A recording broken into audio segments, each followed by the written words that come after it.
புதுச்சேரி மாநிலத்தின் ஏனாம் பிராந்தியத்தில் சாலையில் தேங்கியுள்ள குப்பைகள் அகற்றப்படாத நிலையில் பொதுமக்கள் தீயிட்டு எரித்து வருவதால் சுற்றுச்சூழல் சீர்கேடு ஏற்பட்டுள்ளது.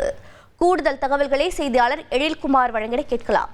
எழில்குமார் வணக்கம். இந்த குப்பையை அகற்றாததற்கு காரணம் என்ன? தற்போது பொதுமக்கள் ஏற்படுத்தி வரும் இந்த சம்பவத்தால் என்ன பாதிப்புகள் ஏற்படக்கூடும்?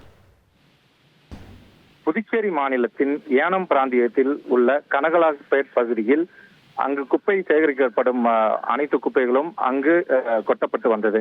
இதனிடையே அப்பகுதியைச் சேர்ந்த பொதுமக்கள் குப்பை கொட்டுவதன் காரணமாக அவர்களுக்கு பல்வேறு உடல்நலக்குறைவு ஏற்படுவதாக கூறி குப்பை கொட்டக்கூடாது என தொடர்ச்சியாக எதிர்ப்பு தெரிவித்து வந்தனர்.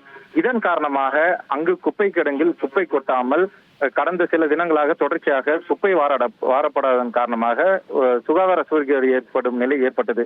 இதன் காரணமாக அங்கங்கே வீதியில் கூட்டப்பட்டுள்ள குப்பைகளை அப்பகுதியில் வசிக்கும் மக்கள் தீயிட்டு கொளுத்தி எரித்து வருகின்றனர். இதன் காரணமாக அவர்களுக்கு பல்வேறு நோய்கள் ஏற்படும், சுவாச பிரச்சனை உள்ளிட்ட பல்வேறு நோய்கள் ஏற்படும் அபாயம் உள்ளது.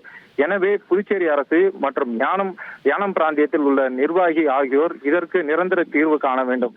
அதாவது அவர்களது முக்கிய கோரிக்கை என்னவாக உள்ளது என்றால், அப்பகுதியில் ஒரு நிரந்தர குப்பை கிடங்கை தேர்வு செய்து அங்கு குப்பைகளை கொட்ட வேண்டும். மேலும் இது போன்ற குப்பைகள் வீதிகளில் தேங்குவதன் காரணமாக அவர்களுக்கு பல்வேறு நோய்கள் பரவும் அபாயம் உள்ளதால் புதுச்சேரி அரசு உடனடியாக நடவடிக்கை எடுக்க வேண்டும் என்ற ஒரு முக்கிய கோரிக்கையை முன்வைத்துள்ளனர்.